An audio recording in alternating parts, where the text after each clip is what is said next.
Hey everybody, welcome back to The Wealthy Sailor. So recently I had one of my videos go big, or at least big for my channel, where it got several hundred views within the first 24 hours time span. That's pretty good for me and the size of my channel and what I do. However, it was about Dogecoin, which kind of aggravates me a little bit because I like getting the views and everything, but people were watching the video and thinking that it was sort of the theme of my channel where I talk about Dogecoin and cryptocurrency and stuff like that. So I wanted to make it very clear at the beginning of this. I don't necessarily think any cryptocurrency investment, or specifically Dogecoin, is a good investment. I think slow and steady progress within index funds that are well diversified, and then smart real estate purchases are pretty much the way to go. I just wanted to address that early on because I think just from the comments, I think people thought that I was actually saying that Dogecoin is a good investment when simply I was saying that it's not necessarily a bad investment. But not being bad and being good are two different things. Also, people seem to really like the quick video format, so I'm going to try to continue with that because I don't want to waste my time or yours. So today's subject matter, we're going to talk about house hacking. Now, house hacking is a simple idea where you try to do different things. So the idea is that you don't actually pay for your living expenses. Stephen Graham does a really good video about that. And if you want to see somebody who knows a lot more about personal finance than I do, Stephen Graham has a good channel, and there's a couple other good channels that are really good. But I'm just going to talk about my experience with it. So I have two main experiences with it. First is that when I was in Jacksonville, Florida, after I got divorced, but before I met my current fiance and my son, I had a 4-bedroom, 2.5-bath house in Jacksonville. So what I did was I rented out 3 of the bedrooms to people I was in the military with.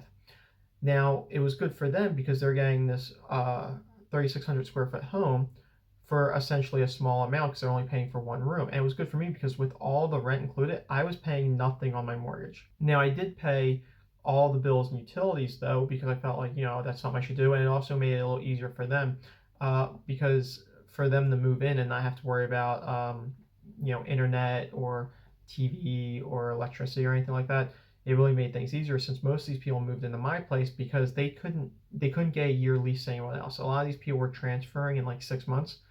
So they would move into my place and just stay there for 6 months until they would transfer. Well, and this made it even more important because a recent study shows that most millennials spend anywhere between 25 and 45% of their income on housing, which is way too much. If you guys remember my the pie graph that I did a video on, that living expenses like your housing should only take up maybe 20% at most. I would argue that maybe a little bit more than that if you purchase your house because technically each month as the price goes up, the property value goes up, then you're actually making a little bit of that money back on property value inflation. But I think that's very iffy and you shouldn't really count on that. Side note, I'm sorry about this. I noticed it in another video right there. That's a mirror behind me, but I talk with my hands and normally I'm not within the view of the camera, but sometimes when I get like really animated, you can see it. Okay, so back to the topic. So I did that and my mortgage was somewhere around $1,250, $1,300.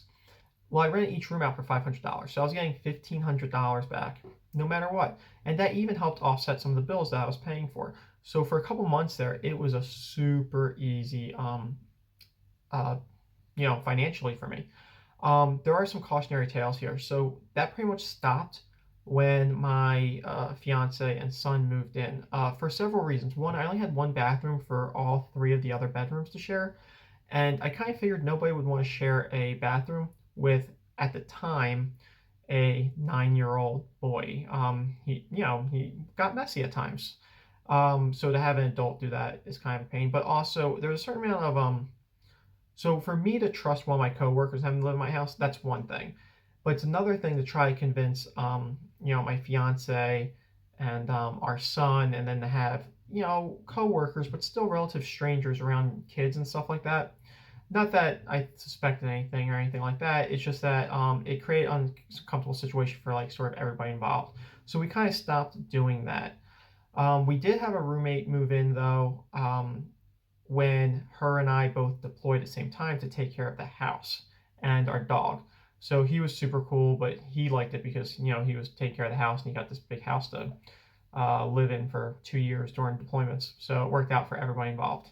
Okay, now that's what I did. Now, one thing that you could consider if you have the extra room is you could either do the rentals like that, especially if you live near a military base. I always tell you guys, I mean, I have experience with military bases, so that's why I pitch.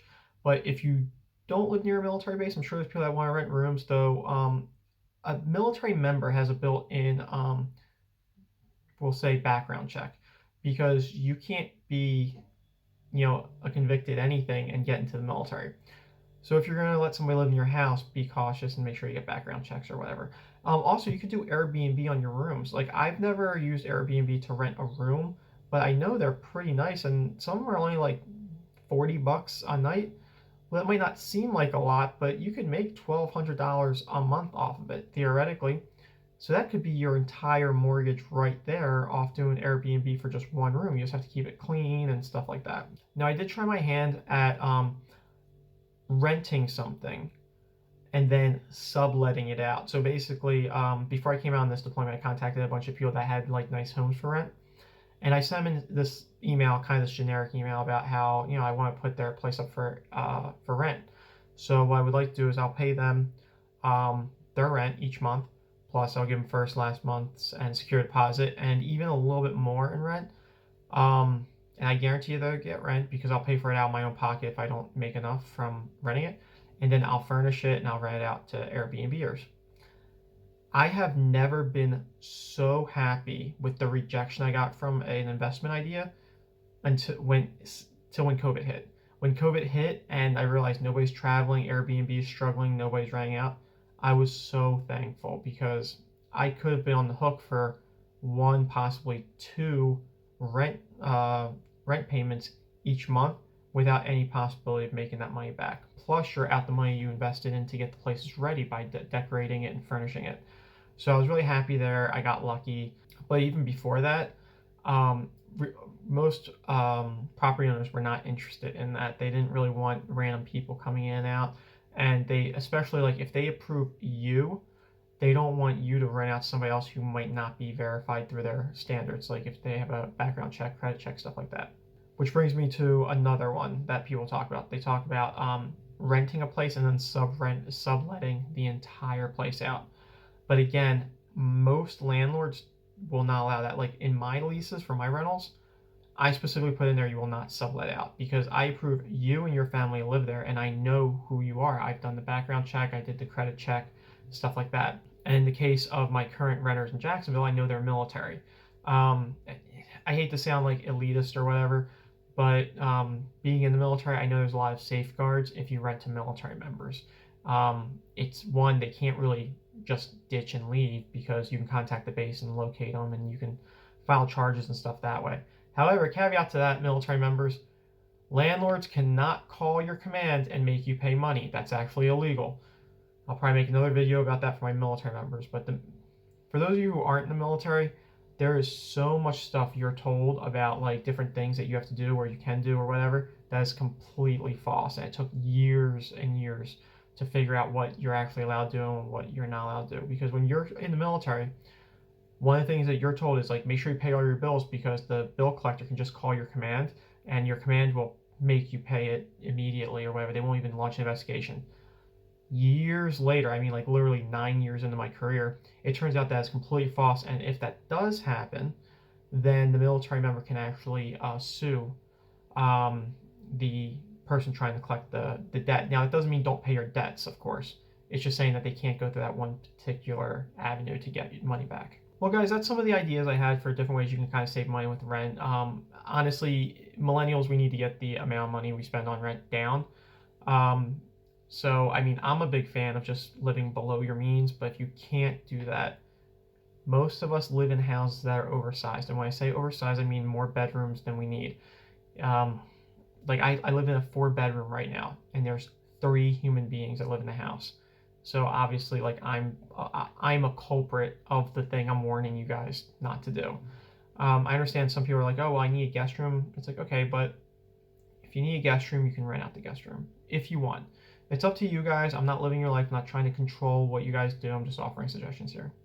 Anyway, guys, thank you for watching. If you're anybody who's watching this video after watching the Dogecoin video, I appreciate your subscription. I appreciate the likes. I appreciate the comments. I appreciate the attention. But please do not invest in Dogecoin solely because a guy on the internet is telling you to.